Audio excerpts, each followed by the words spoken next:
Have you ever stayed awake at night replaying the same conversation over and over? Maybe you're thinking, did I say the wrong thing? What if they misunderstood me? What if I made a fool of myself? And before you know it, an hour has passed. And nothing's changed, except now you're tired and stressed. That, my friend, is the endless loop of overthinking. Today, we're going to break it down, the science behind why it happens, the hidden costs you might not even realize, and most importantly how to break free from it once and for all. Part 1.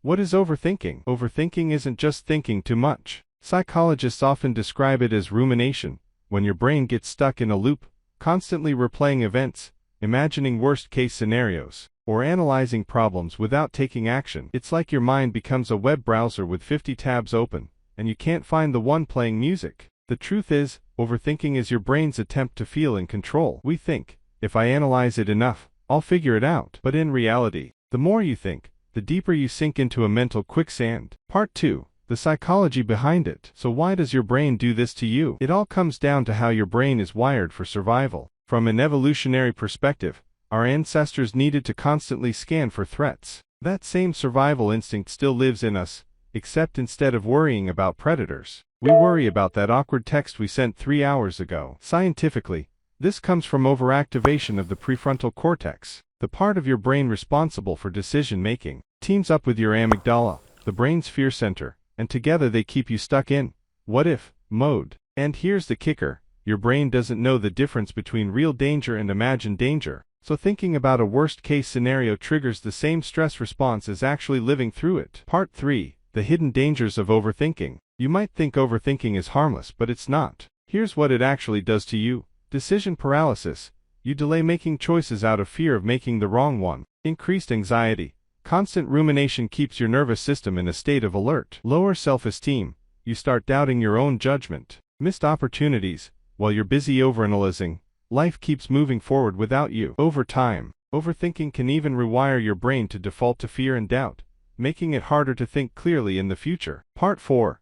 How to break free. Now for the part you've been waiting for, breaking the cycle. Here are 5 science-backed strategies. 1. Label your thoughts. The moment you catch yourself spiraling, say, I'm overthinking right now. It sounds simple, but labeling activates the rational part of your brain and reduces emotional intensity. 2. Set a worry timer. Give yourself 10 minutes to think about the problem. When the timer ends, write down any action you can take, then stop thinking about it. 3. Focus on what you can control. Overthinking often involves obsessing over what's out of your control. Redirect your energy to what's within your influence. 4. Break the loop physically. Stand up. Take a walk. Change your environment. Physical movement disrupts the mental pattern. 5. Practice mind dumping.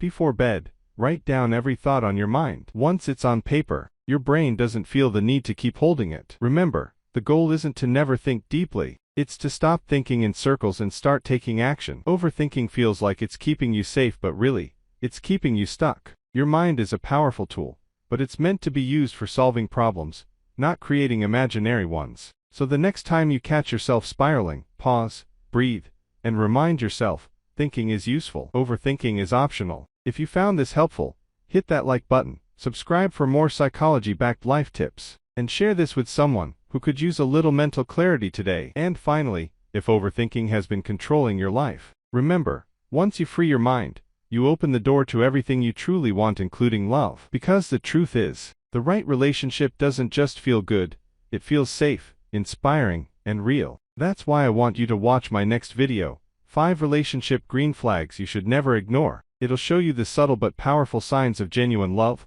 the kind that lasts. Click the video right here, and let's take the next step, from understanding your mind, to finding the love you deserve. I'll see you there.